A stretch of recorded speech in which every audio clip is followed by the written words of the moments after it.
आत्ताच्या परिस्थितीत खरं तर मगाशी कोणीतरी मी सावित्रीबाई ज्योतिराव फुले मालिकेचा उल्लेख केला।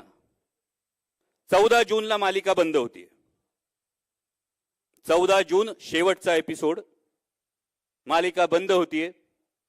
महात्मा ज्योतिराव फुलेंच्या द्विजन्म शताब्दी वर्षामध्ये महाराष्ट्रामध्ये सावित्रीबाई फुले आणि ज्योतिराव फुले यांच्या आयुष्यावरची मालिका बंद होणं हे कुठल्या महाराष्ट्र धर्माचं, कुठल्या भाग्याचं आणि कुठल्या वैचारिकतेचं लक्षण आहे याचा प्रत्येकाने अंतर्मुख होऊन विचार करणं गरजेचं आहे। खरं तर अजिबात मालिका हा राजकीय विषय नाही, कारण आदरणीय पवार साहेबांनी मला कधी शब्दानं मालिकेत काय दाखवतो हेही विचारलं नाही आणि काय दाखव हेही कधीही सांगितलं नाही, हे अगदी प्रामाणिकपणे कबूल करतो। पण खंत मात्र त्याच वेळी एका गोष्टीची व्यक्त करतो की 2017 मध्ये जेव्हा राजकारणात आलो नव्हतो तेव्हा चुकीनं केलेल्या नथुरामच्या भूमिकेसाठी बाया सरसावून आत रोखणारे हात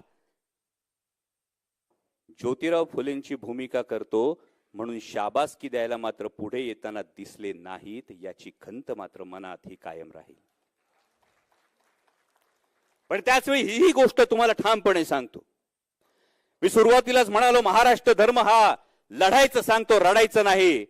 14 तारखेला मालिका बंद होईल आणि त्याच आठवड्यात, मला आता माहित नाही कुठल्या वाहिनीवर, कुठल्या प्लॅटफॉर्मवर, कुठल्या माध्यमात हे मला माहित नाही, पण जर माझी विचारांशी बांधिलकी आहे तर 14 जूनला मालिका बंद होईल आणि त्याच आठवड्यात मी मालिका पुन्हा सुरू करणार, हे तुम्हाला ठामपणे सांगतो, कारण हे बांधिलकी आहे। मला आता माध्यम माहित नाही, पैसा कसा उभा राहील मला काहीच माहित नाही, मला फक्त एवढंच माहिती आहे की जर हा देश वाचवायचा असेल तर या देशाला वैचारिक भूमिका देण्याचं काम महाराष्ट्रानं केलंय आणि हा जर महाराष्ट्र पुढे न्यायचा असेल तर त्याची वैचारिक बैठक ही पुन्हा एकदा मला मजबूत करावी लागेल आणि त्यामध्ये खारीचा वाटा का होईना जर या माध्यमातून उचलला जात असेल तर नक्कीच माझी तयारी आहे। कोणी काय केलं पाहिजे याविषयी मी कधीच काही बोलत नाही, बोलणारही नाही, फक्त एवढं सांगतोय साहेब आपल्या साक्षीनं, ज्या विचारांची पताका घेऊन आपण चालायला शिकवलंय, कारण आम्ही महात्मा फुले पाहिले नाहीत, आम्ही बाबासाहेब आंबेडकर पाहिले नाहीत, आम्ही राजर्षी शाहू महाराज पाहिले नाहीत, पण त्यांच्या विचारानं सातत्यानं गेली कित्येक दशकं वाटचाल करत असलेला एक माणूस आम्ही पाहिलाय आणि त्या माणसाचं नाव म्हणजे आदरणीय शरदचंद्रजी पवार साहेब। या सगळ्या महामानवांचं कार्य आठवा आणि त्यानंतर या सगळ्या वक्त्यांनी आतापर्यंत आदरणीय पवार साहेबांविषयी जे जे वक्तव्य केलं त्यातल्या प्रत्येक गोष्टीचा एकदा धागा जोडून बघा। ज्या महात्मा फुलेंनी जेव्हा शिक्षणाची दारं उघडी केली तेव्हा पहिल्या शाळेतल्या 6 विद्यार्थ्यांनी 4 ब्राह्मण, 1 कुणबी, 1 धनगर, ना जातीचं बंधन ना धर्माचं बंधन, सगळ्यांसाठी ही दारं कवाडं खुली केली। मगाशी कोणीतरी संरक्षण दलाचा जेव्हा उल्लेख केला, तोच वसा आणि वारसा हा नाही का?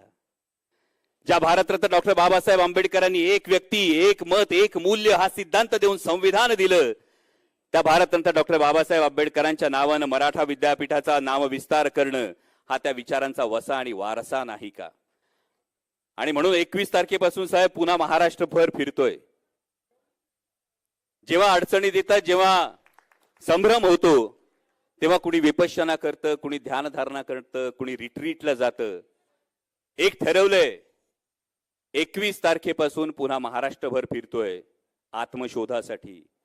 ज्या वाटेनं या विचारांची पताका घेऊन चाललोय तो महाराष्ट्र धर्म महाराष्ट्रात प्रत्येकाच्या मनात हा किती जागा आहे, तो कसा जागा करायचा हे बघण्यासाठी फिरतोय। संपूर्णपणे अराजकीय गोष्ट मी राजकीय व्यासपीठावरून बोलतोय, पण महाराष्ट्र धर्म जागवणं ही गोष्ट कोणत्याही पक्षाच्या राजकारणाच्या सत्तेच्या या फार पलीकडे आहे, कारण ती उद्याच्या भवितव्यासाठी हा महाराष्ट्र धर्म जागवावा लागेल आणि त्यासाठी 21 तारखेपासून महाराष्ट्रभर फिरतोय। जे येतील त्यांच्या सोबत, जे येणार नाहीत त्यांच्या शिवाय, आणि जे आडवे येतील त्यांच्या छाताडावर पाय देऊन महाराष्ट्र धर्माची पताका फडकणारच, एवढा तुम्हाला सगळ्यांना शब्द देतो। या 27 वर्षांची घोडदौड करत असताना एका व्यक्तीनं फार मोठं योगदान पक्षाच्या संपूर्ण जडणघडणीत दिलं होतं। दुर्दैवानं काही महिन्यांपूर्वी त्यांचं निधन झालं। त्या स्वर्गीय अजितदादांना मी कृतज्ञतापूर्वक श्रद्धांजली अर्पण करतो। आता एवढी सगळी जी भाषणं झाली, या भाषणांमध्ये अनेक गोष्टी मांडण्यात आल्या, अनेक मुद्दे मांडण्यात आले। एक साधी गोष्ट सांगतो फक्त 2014 मध्ये परिस्थिती काय 2014 मध्ये पेट्रोल 70 रुपये होतं सोनं 28-30 हजार रुपये तोळा होतं आणि तेव्हाही आमच्या कांद्याला भाव होता 12 ते 15 रुपये किलो. आज पेट्रोल 100च्या पार केलं सोनं जवळपास 1.5 लाखाच्या पार गेलं आणि आजही आमच्या शेतकऱ्याच्या कांद्याला भाव मिळतोय 8 ते 10 रुपये किलो आणि आम्ही सांगतोय आमचा देश हा कृषी प्रधान देश आहे. 22 लाख विद्यार्थी नीटची परीक्षा देतात त्यांच्या स्वप्नांचा चुराडा होतो त्यांच्या आई वडिलांच्या अपेक्षांचा चुराडा होतो. जी अस्वस्थता आहे जो असंतोष आहे हा व्यक्त होताना कुठंतरी काहीतरी अडतंय का कुठंतरी काहीतरी खटकतंय का हा जेव्हा प्रश्न निर्माण होतो तेव्हा दुसरा प्रश्न अनेक प्रश्नांचं खरं तर वादळ घेऊन उभा आहे. तेव्हा प्रश्न निर्माण होतो की सोशल मीडियावर असणारी नाराजी जेव्हा ग्राउंडवर जाते तेव्हा ग्राउंडवर मात्र त्या प्रमाणात उमटत नाही. मग कुठंतरी वैचारिक बैठक कमी पडते का? कारण आजचं जे ब्रीद आहे ते ब्रीद तेच आहे की निष्ठा विचारांशी आणि बांधिलकी जनतेशी आणि त्यामुळे ही वैचारिक बैठक कमी पडते का हा प्रश्न निर्माण होतो. आणि दुसरा प्रश्न येतो ज्या महाराष्ट्रानं रडायचं नाही लढायचं शिकवलं तो महाराष्ट्र धर्म कुठेतरी लोप पावत चाललाय की तो निद्रिस्त होत चाललाय की वेगळाच महाराष्ट्र धर्म तुम्हाला मला सांगितला जातोय. कारण चेहरा पूर्ण झाकला जाईल असा घुंगट ओढला पाहिजे असं सांगणाऱ्या हिंदुत्व जेव्हा तुमच्यावर लादलं जात असतं तेव्हा डोईचा पदर आला खांद्यावरी म्हणणाऱ्या जनाबाईची मोकळीक आणि तो महाराष्ट्र धर्म कुठे आम्ही विसरतो हा प्रश्न आधी मनात निर्माण होतो. जेव्हा परकीय आक्रमणांना घाबरून लग्न सुद्धा रात्रीची केली जातात अशा पट्टा आम्हाला उत्तरेतला पट्टा जर आम्हाला हिंदुत्व शिकवत असेल तर हातात तलवार घेऊन देव देश आणि धर्माचं रक्षण करणाऱ्या छत्रपती शिवाजी महाराजांच्या महाराष्ट्राला हा महाराष्ट्र धर्म पुन्हा एकदा सांगण्याची वेळ आली का हा प्रश्न पुन्हा एकदा निर्माण होतो.